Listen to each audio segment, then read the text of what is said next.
Welcome everyone to the second part of this quarter. Today we are very happy to have Herman from Princeton University, and we're going to talk about double-scaled SYK correlators from supersymmetric gauge. Okay. First, I want to thank for the invitation. Again, it's a pleasure to be back in Chicago. Last time I was here, pre-pandemic, everyone was still in another building, so it's the first time actually I'm in this building. Again, I'll be talking about work actually that started a little while ago, at least a time ago, also pre-pandemic, and the subject of the work is the SYK model. Now the SYK model has been studied over the last 10 years, roughly, almost, as a model of low-dimensional holography. It's a quantum many-body system, and it led to a lot of insights into relations between gravity and in particular things like quantum chaos, etc. But indeed, something like 5 or 6 years ago, people at the Weizmann Institute in particular developed a way of solving a limit of the theory that revealed a pretty beautiful sort of geometric structure that at the time to me was always clear that it was related to other parts of physics. It took a little while, but the title of my talk indeed has double-scaled SYK in it, but also perhaps surprisingly, another natural system, which is four-dimensional supersymmetric gauge theory, in particular, the theory that Seiberg and Witten studied also 30 years ago. And it turns out that these two things are related. And so my talk will indeed have quite a few players in it, because between a one-dimensional quantum mechanical system and a four-dimensional gauge theory, there's going to be some intermediate steps. And indeed, this relationship that I'll be talking about indeed is part of a slightly bigger framework. For me, the motivation is really to try to understand the geometry of a quantum system in the relation to the idea of holography.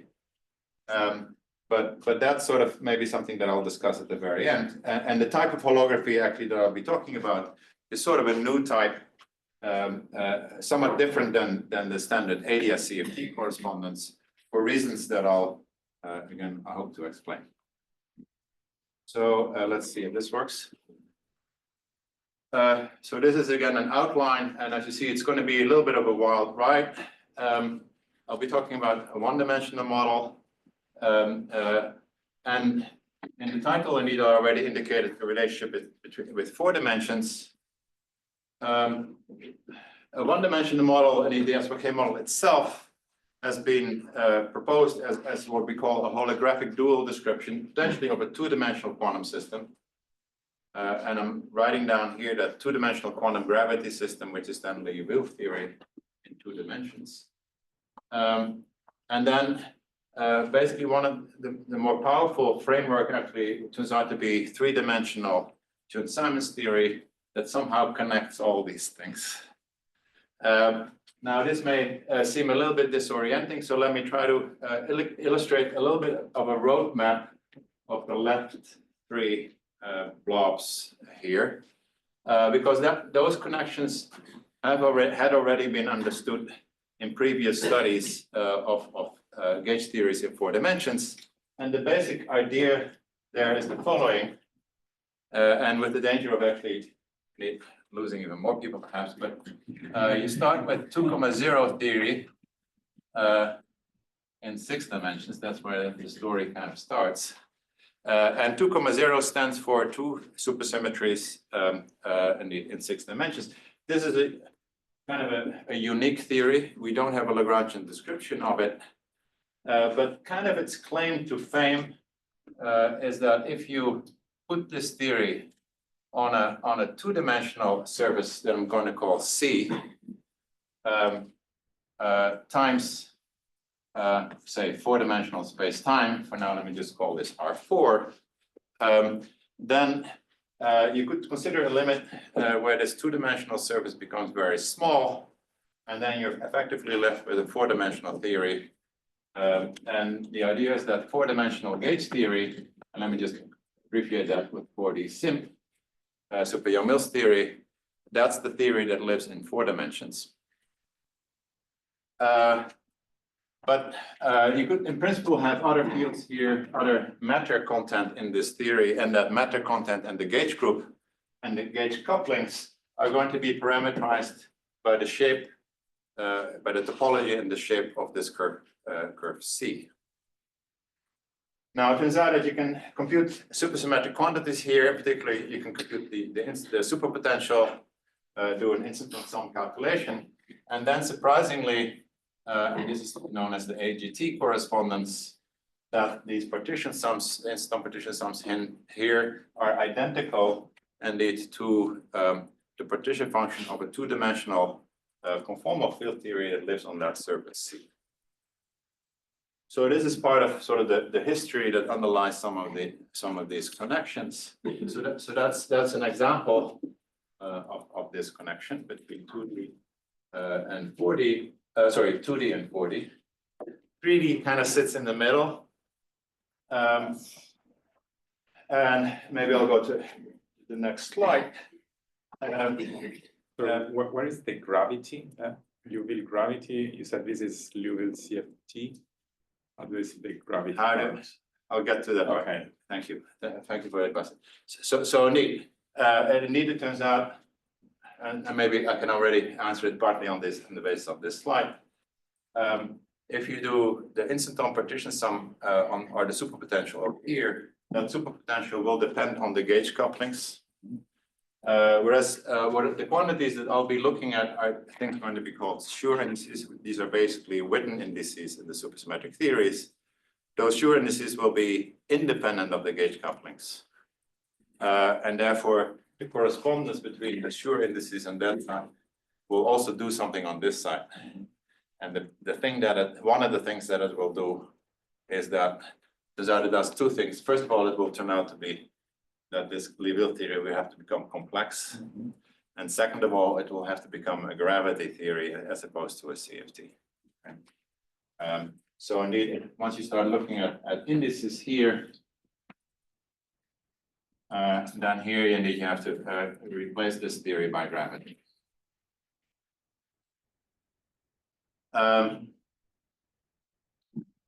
Now, let me still go here.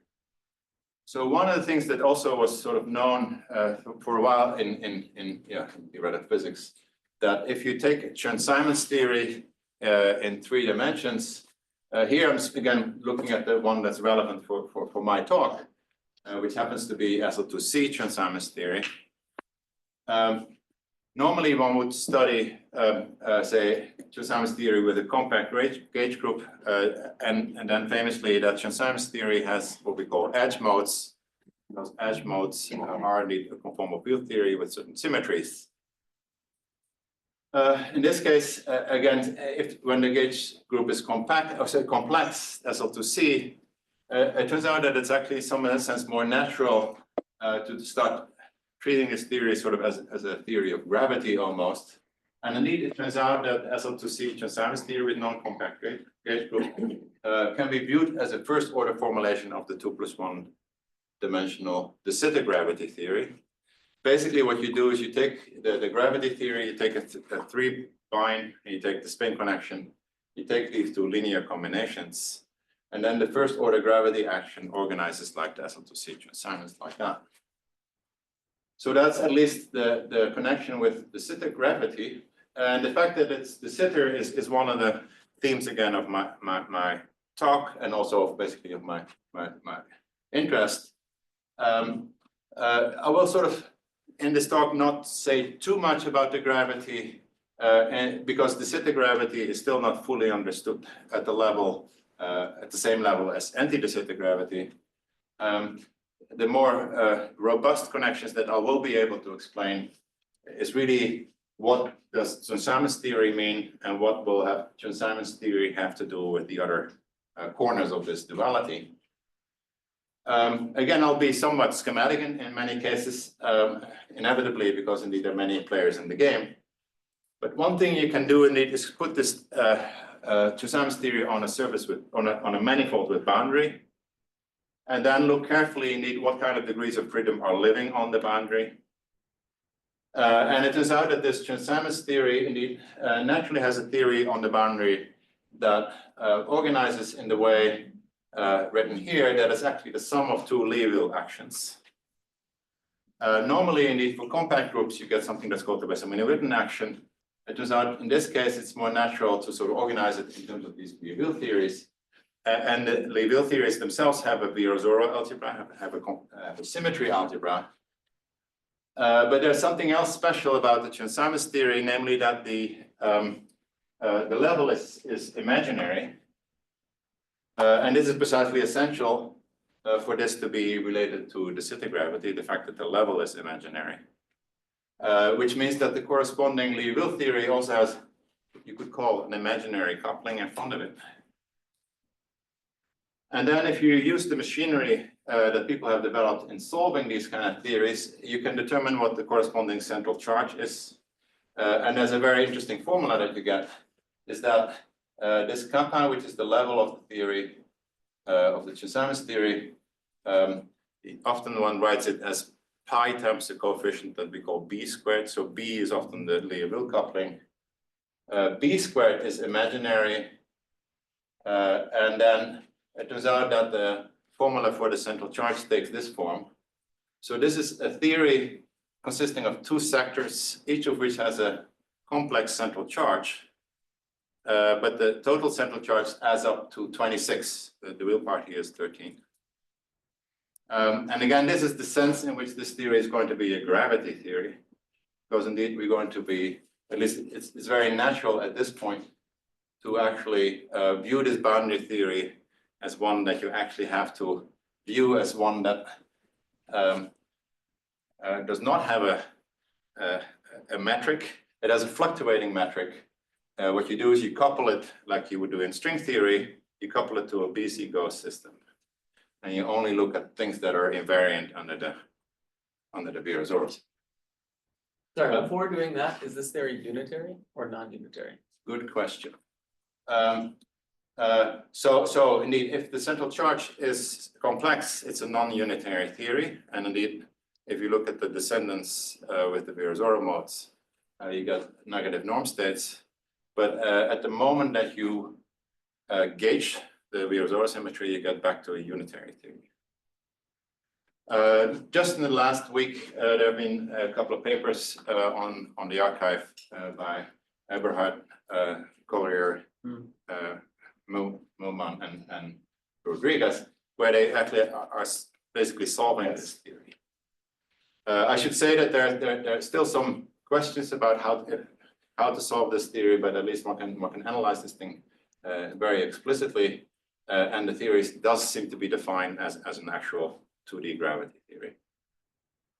So those are two of the corners, at least of my web of dualities, and we'll see these theories show up again later in the story. Let me very briefly go back. Oh yeah, so I should also say that when indeed you're basically doing this prescription as the boundary theory, in some sense you're providing this theory with what we would call a topological boundary.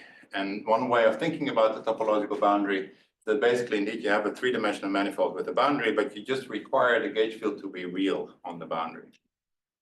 And that turns out to be a topological boundary condition with this sort of boundary theory associated with it.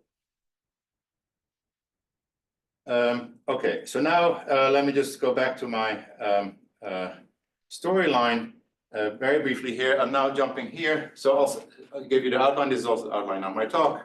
I'll talk for a little while about this one-dimensional SYK model, and I'll exhibit structures that will go and recognize basically SL2C Chern-Simons theory. Turns out that this theory is not so easy to quantize actually, and in a somewhat surprising way, the fact that SL2C Chern-Simons theory actually sits below here as a three-dimensional lift, if you wish, of this Liouville gravity system is actually a good way of computing things over here. And surprisingly, the best way in which one can compute things over here is actually to do the corresponding calculation over here and to use these computations to compute quantities over here. The reason for why these computations are going to be much simpler than here is that indices are supersymmetric indices, and as I mentioned, are independent of the coupling. So one can actually go to the free field limit in the four-dimensional theory, obtain quantities, and then view those quantities, those partition functions and correlation functions as correlation functions of this theory. And then it turns out that perhaps then surprisingly, that this double-scaled SYK model has correlation functions and has an operator algebra that matches between both systems. Are there questions at this point? Because then I'm going to get started indeed with the SYK model. Give me a second. Yeah. I assume that people will have seen maybe talks about the SYK model before. At the same time, again, I'll just need only sort of general properties of it. It's defined indeed as a model with a higher order interactions. You give yourself indeed n Majorana oscillators. It's quantum mechanics. So these are just commutation relations, and you give yourself a Hamiltonian with random Gaussian couplings. It's a p-th order interaction. What I'm going to consider, which is the double scaling limit, is where both p and n become large, but in a special ratio where p squared over n remains finite. So it's really a limit. It's like a large n limit. And indeed, what we're going to do is we're going to look basically at a simplified set of observables. Again, these interactions are basically, you can call them all to all. They really couple all the oscillators. But it turns out that if you integrate out the interactions by using this Gaussian averaging, you obtain some kind of bilocal theory in terms of the fermions. And then actually in the end, we're going to actually integrate out the fermions and replace the fermions by a collective variable, which is basically the two-point function. So this is a sum over I. So sum over all two-point functions, basically an average two-point function. And what you can do is you can take this theory, introduce this field, impose this equality through a Lagrange multiplier constraint. It turns out that at that point, the interaction can be captured in terms of this G, and the path integral over psi becomes Gaussian. You can integrate out the psi field, and you get an effective theory in terms of this two-point function. So the price, I guess, one has to pay is that this is a bilocal theory in one dimensions. But it turns out that the effective theory that you get in this particular large double scaling limit. So what I'm going to do, and I should mention that here, maybe. And I'm going to take p to infinity, n to infinity, but I'm going to keep the number lambda, which is 2p squared over n. I'm going to keep that number finite. Later on, I'll also introduce a number q, which is e to the minus lambda. So this is sort of a glossary of my notation. So in the end, the theory that I'm going to be looking at will actually only depend on that number lambda, because n is sent to infinity, p is sent to infinity, and only this ratio is finite. This number j just sets units of energy. So in the end, there's only one parameter in the theory, which is the parameter q. And precisely this combination p squared over n sits in front of the effective action of this theory. And it turns out that this quantity g, if I write it as the exponential of a quantity little g, then a little g has this, turns out to have this effective action. Roughly, this exponential of g is basically the p-th power of this guy. And the p-th power of this guy is indeed the thing that you get if you integrate out the j variables. So here you already see in a quick sort of summarized way, how this theory actually connects with one of the players in our duality chain, which is the two-dimensional Liouville theory. So that this coupling here is real, this pre-coefficient is real, and we're indeed in Euclidean space. However, since we have this bilocal theory in terms of tau 1 and tau 2, the kinetic term here is actually looks like a signature 1,1. So this is a theory that has a real pre-coefficient in the action, but it lives on a Lorentzian signature space-time. So indeed, it has an imaginary coupling. So indeed, if I would try to solve this theory as a Liouville theory, it would indeed have this complex central charge. Okay, are there questions about this? So this is sort of a quick summary. This was done basically in 10 years ago. This action also appeared in early papers on SYK model by Maldacena and Stanford. Now, there's another way basically of arriving at this same theory, which still makes use basically of the fermions. And this was indeed the method that was used by the Weizmann group to solve this theory. Because this actually to some extent solves the theory as well, because it turns out that what you can actually do, you can actually just expand this exponential and you're left with the Gaussian integral that you have to do. So you can generate series expansions and then sort of give it a set of giant diagrammatic rules. Those diagrammatic rules are called the chord rules. And you can think about those chord rules and also directly from the point of view of the fermions in the following way. So the Hamiltonian, as I said, is J times a bunch of fermions. So here I took P equals 4, but anyway, P is a much bigger number. This thing represents one of the Hamiltonian insertions. And the basic idea of these people was that you can actually start computing what you call moments of the Hamiltonian, where you just expand the Hamiltonian. And then because J is a random coupling, when you do the Gaussian integral, you generate Wick contractions between J and J.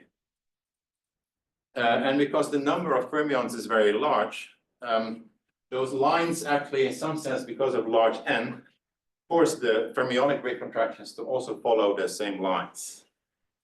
So what it means is that if a certain J with a bunch of indices contracts with another J with the same set of indices, then also the corresponding fermions are interacted. And then the Wick contractions have a bunch of lines in them. But this I call one single chord. That's the terminology. This line represents this bunch of lines. And then something interesting happens basically when two of those chords intersect. Because what happens is that we have Fermi statistics. These are Majorana fermions. So if the chords don't intersect, then you basically have a Wick rule where you just take the product of the corresponding Wick contractions. But if they do intersect, you're picking up a minus sign every time, a relative minus sign, every time that one of the labels on the fermions overlaps with the label of the other, of the dual line, the crossing line. And precisely if p squared over n is finite, then I'm going to have a finite probability that there are such overlapping indices, because I have p squared interactions, crossings here, I have n fermions total. And what you can find actually is that there's a Poisson distribution basically of how many crossings are there going to be. And if you sum over all the possible signs that you can pick up, you get a nice prefactor, which is this e to the minus 2p squared over n, which is this number q. So it turns out that that's basically the only rule that you need to know about the double-scaled SYK model, is if you have operators in this theory that look like the Hamiltonian, and you take correlation functions involving them, you have to sum over the Wick contractions, and then only time when the lines intersect, you pick up this factor of q. And in the end, the partition functions are just obtained by summing over all these diagrams, keeping track of those intersections. By the way, this is the place, so later on you got some, because we're going to find this web of connections. It turns out that again, here's the SYK model. Here, I'm going to be looking at a particular gauge theory and a particular theory over here. There are parameters here that I could start changing that in the end might affect parameters down here. In this case, actually, there's only one parameter, which is Q. But perhaps indeed there are ways of generalizing what I'm going to be talking about next. But this is the place where you would sort of have to do something different. So let me try to speed up a tiny little bit, because otherwise I probably will run out of time before I have to at least have finished my story. So it turns out that summing these diagrams can be done in a very beautiful way. And you get something that actually should look rather familiar. It turns out basically you're going to get what's called a Q-deformed harmonic oscillator in the following way. Is that, and this is sort of a bit of a clever trick, is that it turns out that it's sort of meaningful to introduce an auxiliary Hilbert space that's labeled by the number of chords. So you have to generate all these chord diagrams. You cut your diagram into two halves and you keep track of how many chords go through that cut. Call that number n. And then it turns out that the rules that you can organize things such that the rules are that if I insert a Hamiltonian, then that Hamiltonian will clearly create a new chord. However, it can also annihilate, it also can Wick contract with another chord. And if you organize things in such a way that a new chord always gets created on the lowest rung, so basically, if this is the number of horizontal lines here is the number of chords, then this thing will add one chord, and it will add n to n plus 1. But the Hamiltonian can also annihilate a chord, but when it annihilates a chord, it can cross a number of times with the other chords.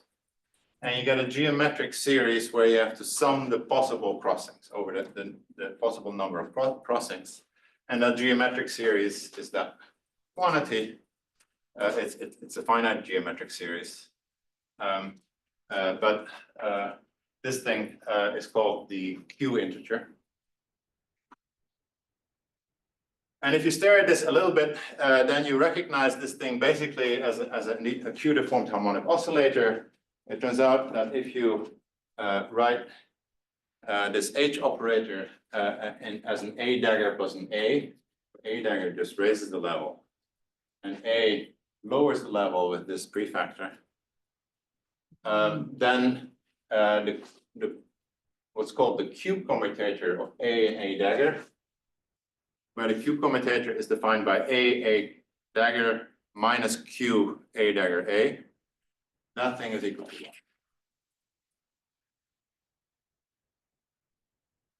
Now, this actually solves for the spectrum of the theory. It even solves for the correlation functions of the theory. The way you have to solve it in your mind is to say, hey, let's go back to my quantum mechanics course. The moment that I learned about a harmonic oscillator, the only thing I need to do is to put a Q in front of all the equations that I had in my quantum mechanics course. The slightly unusual thing about this Hamiltonian is that it's not the usual harmonic oscillator Hamiltonian, which would have been A dagger A. In this case, SYK Hamiltonian is actually A dagger plus A, so it's the position operator. So if I want to know the spectrum of the position operator in a harmonic oscillator, I have to know which state I'm in, but it turns out to be the ground state. At least that turns out to be the natural state to be looking at. So for an harmonic oscillator, the spectral density of the position operator is just the Gaussian. It's the ground state of the harmonic oscillator. In this case, I have to look at the wave function of the ground state of this Q-deformed harmonic oscillator, and it turns out to be basically just a periodic Gaussian. Because of this Q deformation, there's an extra periodicity to some extent in the problem that we'll recognize in a second. And it turns out that the spectrum is specified like this. partly because court number is a discrete number. Turns out that there's a natural, roughly a dual variable that I can call theta, and it turns out that the energy of this Q deformed harmonic oscillator is naturally parameterized like this, as cosine theta divided by square root of 1 minus Q. And then the spectral density turns out to be a theta function. Now the theta function is actually a periodic Gaussian. So this is what the spectral density of SYK, a double scale SYK. Now this is an actual rather interesting spectral density. In particular, if we want to think about this model as a potential model of holography, most of the literature on the ADS-CFT correspondence indeed has a duality between a CFT and gravity. And a CFT has an unbounded spectrum with energy.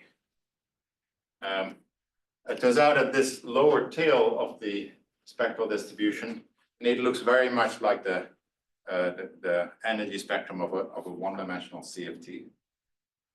But then when you go to higher energy, you actually discover that there's a maximal spectral density. So the entropy has a maximum, or the number of states per unit energy has a maximum, and it goes down again. So there's clearly some pretty new physics taking place here. And I claim that physics indeed is properly captured indeed by these other dual descriptions, which I'm going to be after. And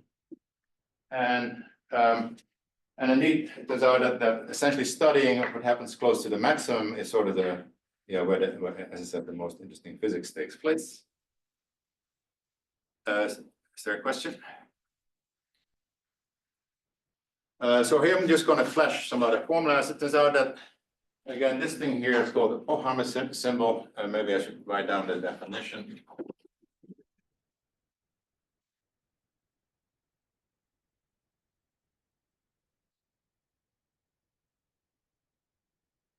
So if I have set Q, it's basically an eta function. One, I think, maybe 0. 1 minus z Q to the n. That's what it is. And this was the infinity. And if I take the product of two of these guys, this thing actually is the theta function. Basically up to maybe a factor of sine theta. So indeed, if I now compute the moments of the Hamiltonian, I can actually write them like that.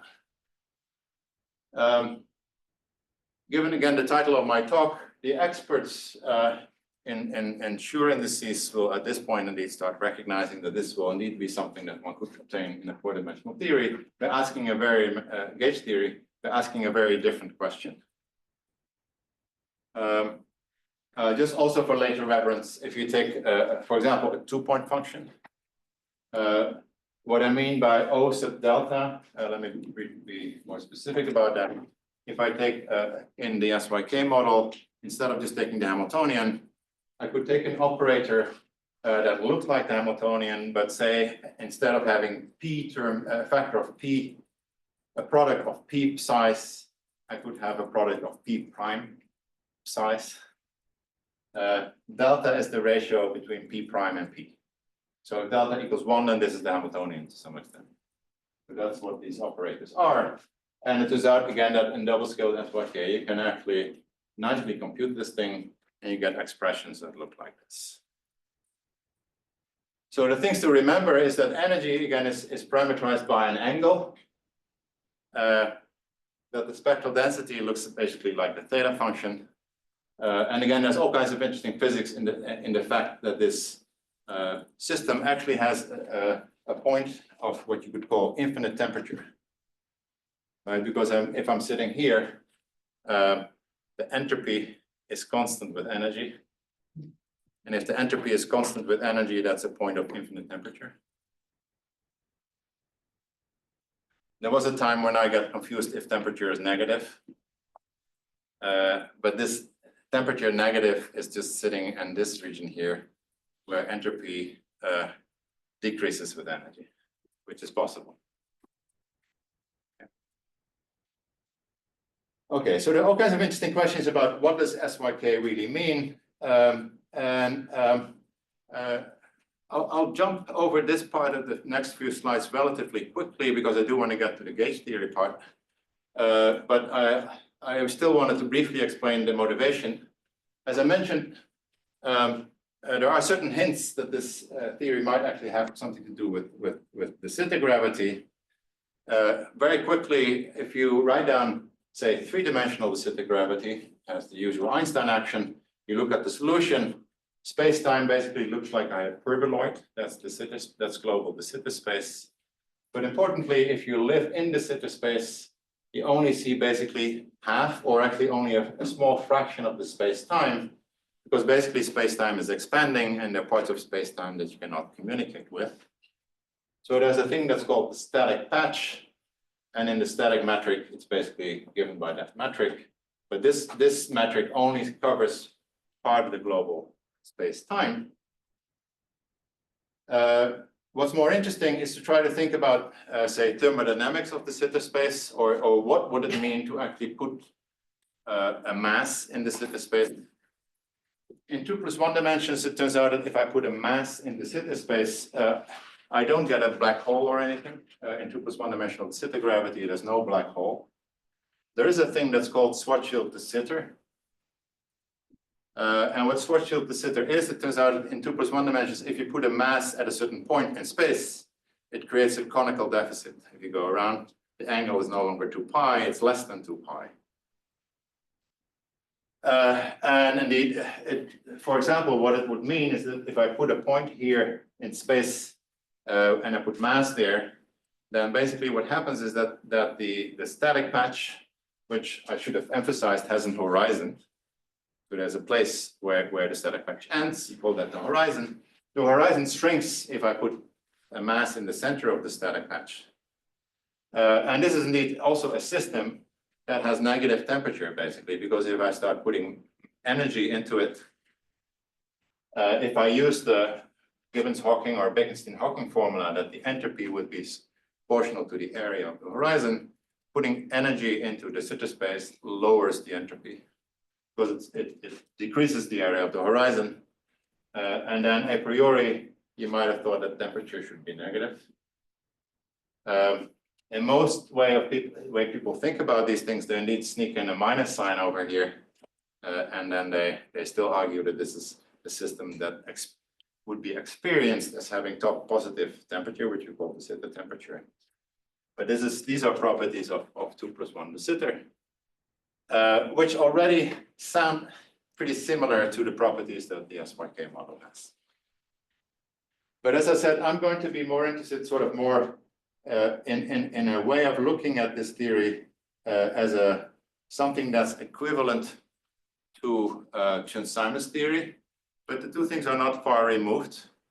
And the reason for why the Chern-Simons theory and the gravity theory are actually the same thing, to some extent can already be explained by this picture, namely that locally, if I look at this metric, for example, this looks like a Schwarzschild metric, but it actually is locally just de Sitter. The only thing that it has is this conical singularity. So the way I'm going to specify solutions of de Sitter gravity, if you wish, is by keeping track of what can happen if I go around another loop. So I have this loop, this line here. If I ask what happens if I go around, I have to indeed take into account that there's an angle deficit. And so what that means is that I have the isometry group of de Sitter space, and I have holonomies, that anytime I go around a loop in my space, I pick up an SL2C transformation, which is the isometry group of de Sitter. In Chern-Simons theory, it turns out that you have the same space set of classical solutions. The equation motion of a Chern-Simons action is that the curvature is flat, that you have a flat connection. And the only thing that you're going to pick up is holonomies of the Chern-Simons gauge field. And the basic idea is going to be that I want to sort of build a dictionary between the SYK model and this gravity theory, or the Chern-Simons theory, if you wish, where I'm going to identify the Hamiltonian of the SYK model with the operator that measures the conical deficit. Okay. The Hamiltonian measures energy. In the case of gravity, energy creates the conical deficit. So if I have an operator that can measure the conical deficit, it's a reasonable definition of the Hamiltonian. And since the energy eigenvalues are the cosine of this angle theta in double-scaled SYK, the idea is that this theta should have some relationship basically with the conical deficit. Is that a local notion of energy or a global notion of energy? Like, Right, it's not an energy density, so right, in this, it's a little bit like if I treat this thing as a topological theory, which I kind of am, then the way of measuring local energy is by indeed having a loop that measures it. So the only sense in which this is local is that if I would have another place where I put another matter particle, then sure, I can measure the local energy of this thing. But it's maybe harder to determine whether this thing is literally localized at one point or not. So the philosophy that I have actually, and it turns out that this is actually a reasonable philosophy from the point of view also of trying to interpret the SYK model, is that I'm going to be thinking about the gravity theory as if I have pure gravity almost everywhere, that the only way in which I'm going to probe the gravity theory is by means of world lines. So the world lines are going to lead to back reaction, and away from the world lines, everything is just in the vacuum solution. And this is also how we're thinking about, say, Chern-Simons theories, if we're thinking about not polynomials. but the world lines are your choice. They don't obey any equation. You can put them anywhere. You can put them anywhere, but it's a topological theory, so you're summing over all the possible places that this thing can be. But does Chern-Simons theory have that sum? Yeah, and Chern-Simons theory, at least there's no, yeah. Like in Chern-Simons theory, the lines are insertions, right? You can insert Wilson lines or defects, but you don't sum over them. You just compute correlation function with them. Right, same thing here. Meaning you need to have a source. It's like in ADS-CFT.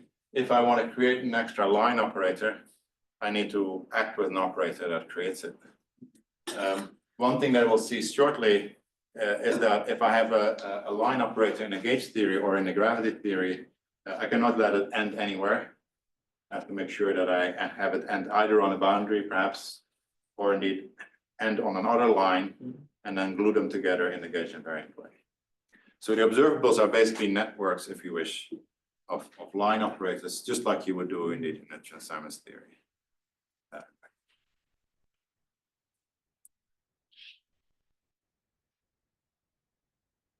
So the computation, again, this is a computation actually that I did earlier this year.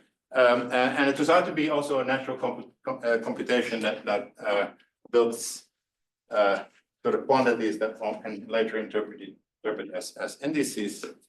But let me still continue indeed with this gravity perspective. So I'm going to be talking about the Sitter space in 2 dimensions. If I'm sitting at a point in the Sitter space, I have a horizon. So my world will look like a disk, basically, because I will have a horizon.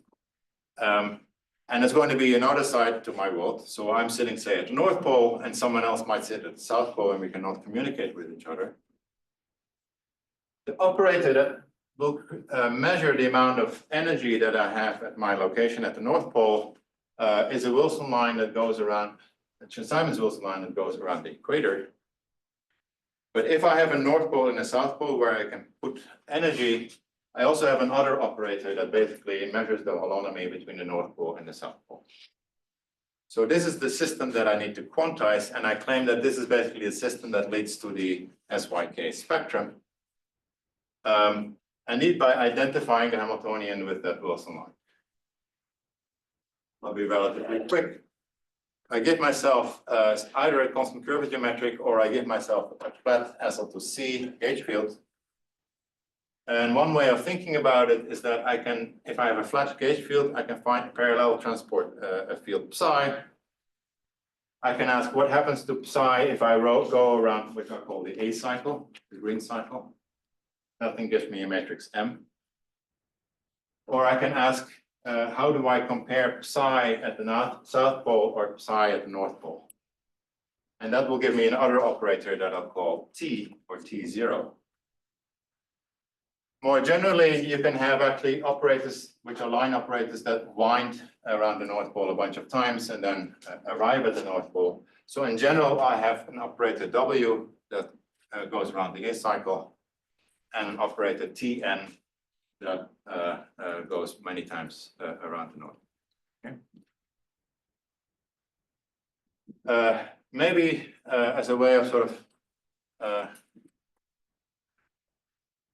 grabbing some people's attention here. Let me actually give you the dictionary of what these operators mean on the gauge theory side. Because it's actually, I find actually a rather sort of amusing or at least interesting story, is that here I told you, so I'm going to now explain to you what the connection is between the left-hand side here and the right-hand side here. It turns out that if you do gauge theory in 4 dimensions and you make use of this 6-dimensional perspective, then on the gauge theory side, you can actually talk about Wilson lines and at Hooft lines, and you can talk about all kinds of charged particles that are living here. Now, one of the brilliant insights of Seiberg-Witten was that the spectrum of dyons in the gauge theory, it can actually be labeled indeed by looking at geodesics that live on what's then called the Seiberg-Witten curve. Basically, there are cycles on the Seiberg-Witten curve that are in 1-to-1 correspondence with PPS objects in the gauge theory. Now, the Seiberg-Witten curve. So what I'm going to do is I'm going to take SU2 Seiberg-Witten theory, the original Seiberg-Witten theory.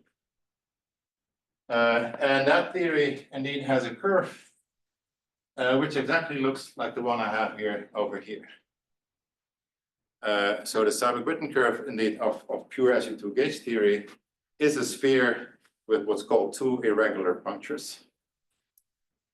And the dictionary in that case is precisely that if I consider a cycle that goes around the A cycle here, and I would measure the length of that thing on the Seiberg-Witten curve, or the contour integral of the Seiberg-Witten differential on that curve, I would get the mass of the charged object. If I want to get the mass of the magnetic object, I go between the North and the South Pole. And if I want to get the mass of a dionic object, namely with 1 magnetic charge and n electric charges, then what I would need to do is I need to consider a cycle that starts at the South Pole, goes around n times, and then ends at North. So I claim that these operators that indeed I'm introducing here that measure these geodesic lengths indeed will have a very natural interpretation on the gauge theory side as things that are associated with, again, dionic line operators on the gauge. Those operators can be unstable, depending on where you are in the moduli space. Correct. Is there an analog in this picture?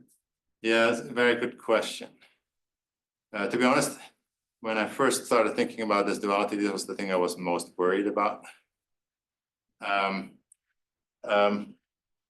My solution for now is that a lot of the things I'll be talking about are sufficiently topological that that I can stick to one of the chambers where these things remain stable. But one of the questions you could ask is how is one be sure that one can actually glue this thing together in a global self-consistent picture. But,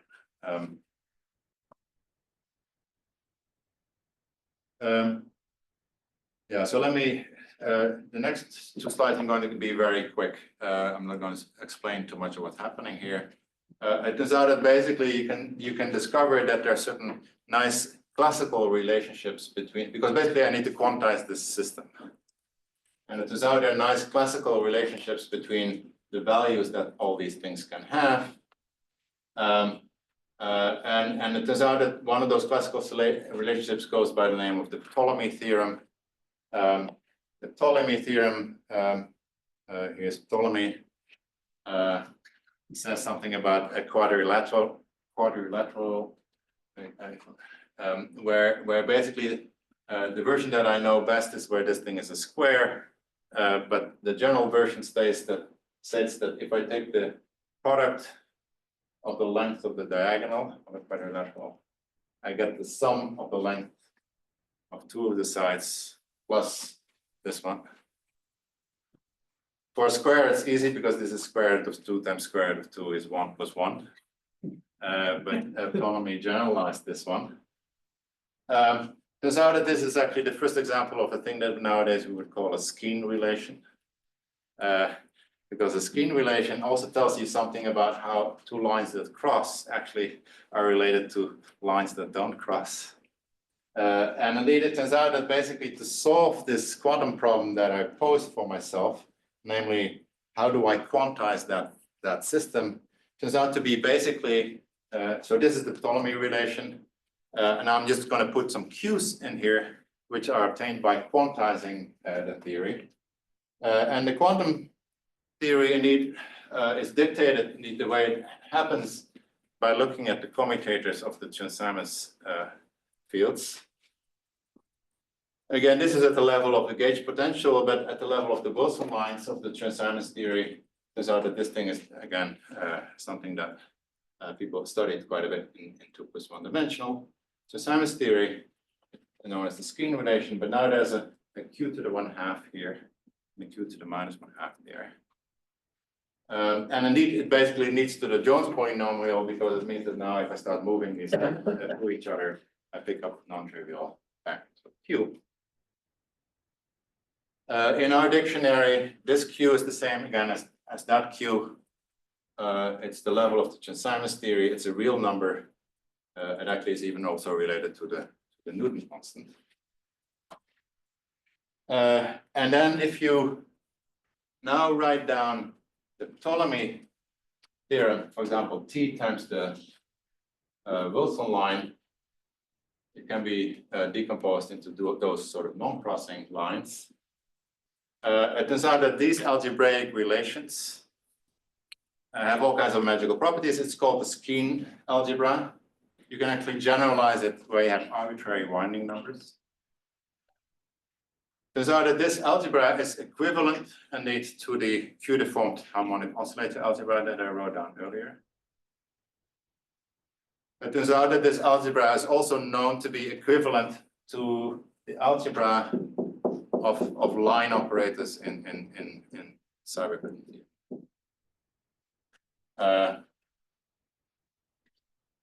This relation basically tells you that if you bring an electric charge close to a magnetic charge, if this is a spin 1/2, you can sort of decompose it into 2 diodes. The factor of Q, I'll explain in a second where that's coming from. Anyway, long story short, indeed, if you make these identifications, you indeed find that indeed this identification where I identify H with the Wilson line indeed leads to this algebraic structure. And this is where you can make a connection with SYK. Okay, I have 5 minutes since I started 5 minutes late. So finally, let me briefly go to the Schur indices. Because in the end, what's actually interesting is that indeed there were some hints of a connection between the SYK model and the SL2C Chern-Simons. I found that 2 things have sort of a similar operator algebra and a similar structure, but one can make this thing way more quantitative. And again, the way to make it more quantitative, surprisingly, again, makes use of of the gauge theory. I should say this part of the talk is based on work needed with Goyotto, David Goyotto, who indeed noticed after kind of I explained this relation with the skein algebra. He said, hey, SYK correlation functions look indeed as what he called the Schur half index indeed of a gauge theory. And the Schur index again has been studied quite actively over the last 15 years, including here people in the audience. And it's basically a Witten index. You take a trace in some gauge theory in 4 dimensions. You can call this -1 to the f, or you can do it in terms of an R charge. But indeed, you weight the charge by q to the power j3 times r, where j3 is a rotation generator in 4 dimensions, or in 3 dimensions. And it turns out you can actually compute these indices. And the reason is that this thing indeed does not depend on the strength of the coupling of the gauge theory. So you can actually just go to a weakly coupled limit of the gauge theory. You just need to know what the matter content is, and you just count states. And the way you do that is that if you know, for example, that should always be a vector multiplet, you can have a bunch of hypermultiplets. Then for each of those matter content, there's a particular, we call it a single letter character, where you count basically the 1 particle states. And it may depend in a certain way on the R symmetry. And here's a formula that you can get where you combine these single letters in this formula. And basically what this thing PE stands for, it's called the plastic exponential. It's basically just second quantizing the single letters. If you do this thing for Seiberg-Witten theory, you get exactly the formulas, essentially, that I wrote down for the SYK model, except for one subtlety, that it turns out that instead of putting the theory on R4, you basically have to put the theory on which you can call R4 plus. You have to turn out you have to put it on a half space, and effectively you have to compute something that's called the half index. I'll draw those pictures in a second. Here we go. So what you do, so instead of doing it on R4, so let me write R4 times R2 times C. C is the direction on which the J3 generator acts. I'm going to replace that by a half line. And then you could compute this particular Witten index, but I'm going to immediately generalize the Witten index a little bit, where I'm also allowing acting with Wilson lines of the 4-dimensional gauge theory. Okay. Turns out that basically there's a notion of time in this theory, which is basically this angle. Because nothing depends on C, so I just have a 2-dimensional space. I have a 2-dimensional half space, and I have basically an origin here, and I can insert a bunch of Wilson lines. Or I can put some ad hoc lines here as well. I can put line operators. And you can actually compute that quantity just by going to the free field limit. And indeed, it turns out that you get exactly the nth moment of the SYK. So let me summarize. So for me, the main upshot of this is the following, is that my question that I was interested in is, okay, what's the geometry of double-scaled SYK? People solved it. The paper that solved it appeared in 2018, so it's literally 6 years old. And to me, it was always clear that it was connected with some of this thing, but it was not so easy to figure out exactly, in particular, what kind of geometric setup should one use here to literally get the same objects that live here. Interestingly, it turns out that the geometry that's relevant here, and it is exactly the geometry that's relevant to SU2 Seiberg-Witten theory. So basically what you do is you take a sphere with two punctures and you add a third dimension to it, because this is two-dimensional and the Chern-Simons theory lives in 3 dimensions. So that's this picture here. So this is the sphere with two punctures with a third dimension. By the way, these things are called irregular singularities, and indeed that's one of the reasons why you can actually have these open Wilson lines that are connecting them, which are the Hooft operators. In the SYK model, this is exactly where you can act with operators as well, because basically the SYK model will live on this thing roughly. Because of the fact that one actually has to do a half index, actually have to look at a half space. So you have to basically take a Z2 orientifold of this space, where you fold this thing either like so, where you identify that point with that one, and the photo points are identified. You fold it back to that. Alternatively, you may also fold it in another direction, and then it lives indeed on a disk with one singularity. So this turns out to be the geometry that, if I do Chern-Simons theory on this thing, leads to the same set of correlation functions, the same Hilbert space as SYK. So let me conclude. Again, I realized this was a bit of a bird's eye view, because essentially we considered quite a few different systems. There are quite a few different directions to explore. The one that I try to emphasize most directly was the connection between Chern-Simons and then also the double scale SYK. And since it was the more recent insight, which I think actually organizes this structure in a rather robust way, I also connected it with 4-dimensional gauge theory. The question is, what's the lessons that we're learning here? The most boring lesson would be the following. The least inspirational lesson would be to say, hey, Schur indices, it's a very rich subject that leads to very many beautiful formulas. Now it so happens that double-scaled SYK also leads to beautiful formulas. And since this formalism is general enough, it probably is able to incorporate that thing somehow. Clearly, that's not a very inspirational conclusion. Hopefully, I think the main lesson that I would hope to draw from it is twofold.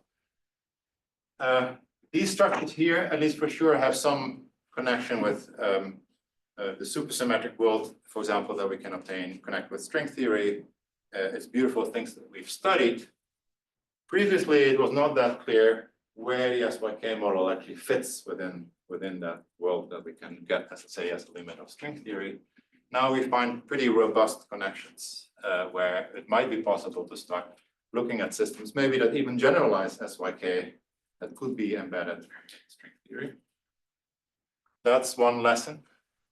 The other lesson that I'm hope to draw from it is that, personally, I still think that the SYK model has some interpretation as a dual model of gravity. That's what I'm hoping. And then it's clear that at least the connections that are talked about here should give us some insight in what the gravity interpretation should be. Personally, I see many hints that it's actually de Sitter gravity. Previous studies of SYK actually have connected it with anti-de Sitter. But I think sorting this out, I think, is undoubtedly going to teach us some new things about holography. So let me stop there, since I think I used my hour.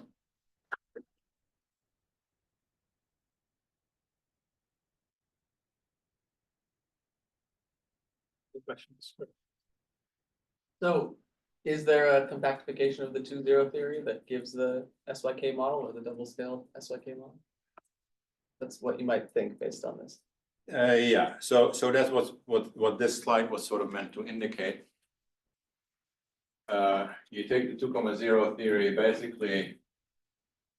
So this is the M3. Yeah, so you're basically compactifying it on that space. So it's a here I would say it's a sphere with two punctures, two irregular singularities times an interval. but you have to take a quotient, is that 2 quotients? So that gives us a three-dimensional theory, because it's a three-manifold, right? It's a 3-manifold. And we want to get, don't we want to get quantum mechanics? Yeah, so the quantum mechanics, so let me back up there a little bit. I emphasize that what I'm looking at is double scaled SYK. So let me go all the way there. And I made kind of an important step here. So this guy here, this is the only operator that I'm left with basically in the whole theory. And what this thing is, it is the Wilson line that goes between the north and the south pole. So any power of this thing is the Wilson line that goes between the north and the south pole. And indeed, it turns out that even from the point of view of the 2,0 theory, if you wish. Yeah, so by the way, I only learned a little bit later exactly how to obtain SL2C Chern-Simons theory from the 2,0 theory. Needless beautified by Mikhailov and other people. So if I can go from 2,0 to SL2C Chern-Simons, then what I have to do next, I put it on this particular geometry. And then I can have Wilson lines that connect the irregular singularity with its image thing. And those Wilson lines basically, depending on the representation that I put the Wilson line in, can be powers of this thing. So it turns out that basically the hope lines that I was writing, talking about this algebra between the T operators and the W operators are basically representations of the Wilson line, spin 1/2 representation. So you take the SL2C Wilson line and spin 1/2. If I take continuous series representations, then I have matter fields that have non-trivial conformal dimensions. So that's that would be the proposed.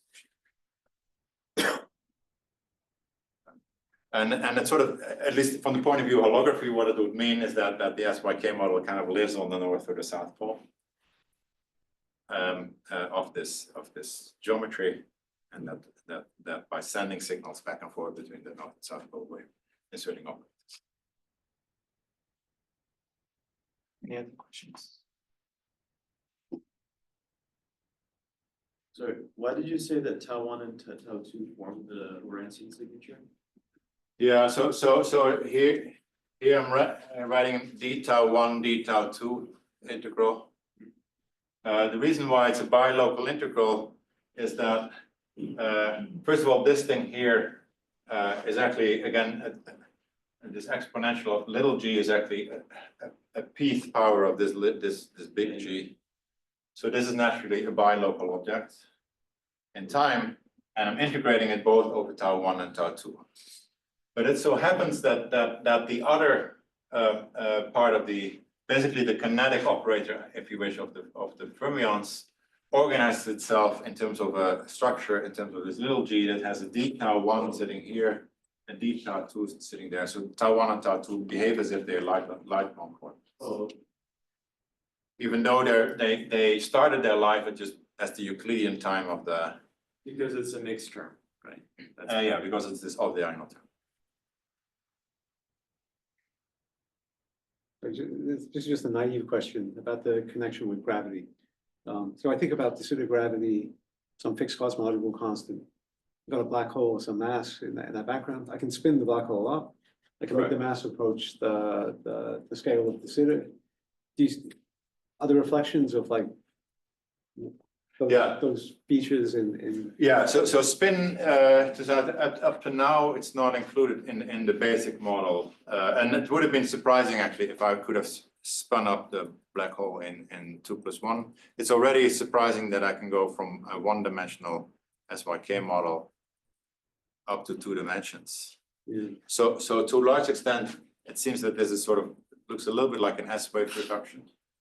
I want to stay open-minded about this. It could well be that one can easily still be clever enough and include spin. You also talked about cranking up the mass. Yeah. There's something a bit funny about de Sitter gravity. again, to some extent, the Planck mass is the heaviest object you can include. Because basically, if the mass, if E is of order 1 over G, or 1 over AG, then this square root is equal to 0. And basically, you've collapsed all of the space-time. So in the Sitter space-time, there's an upper bound on the mass you can put in there. So in that respect, again, that's very unlike anti-de Sitter space. Because in anti-de Sitter space, I can put an arbitrarily massive black hole. I can also let the entropy get arbitrarily high, because basically the spectral density will keep growing with energy.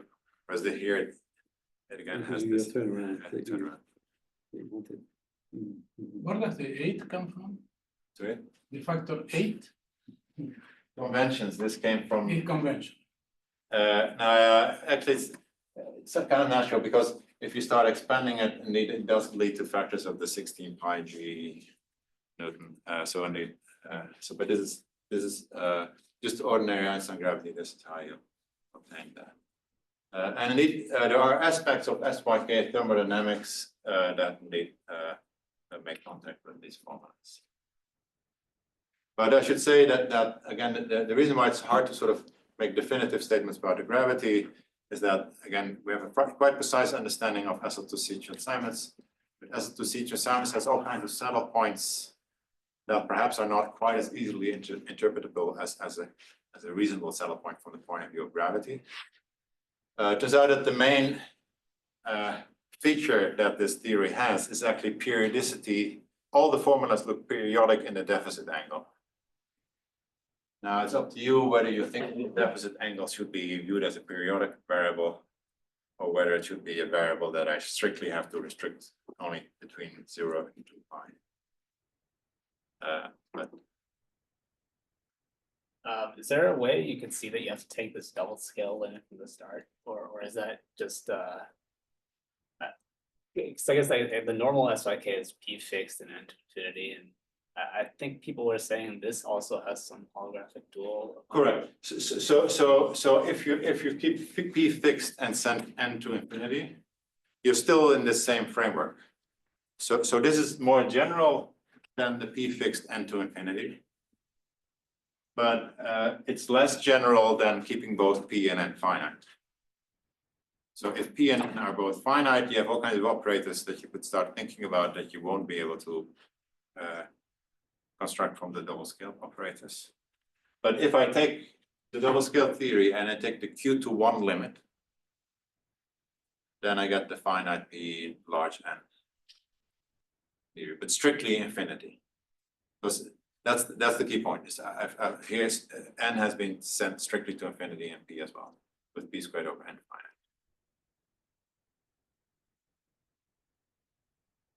Yeah, there are many more things one could say about this, but because as I said, in the end, it only depends on this Q, so N is no longer a parameter in the theory. So. All right, there are no more questions. Let's thank Herman.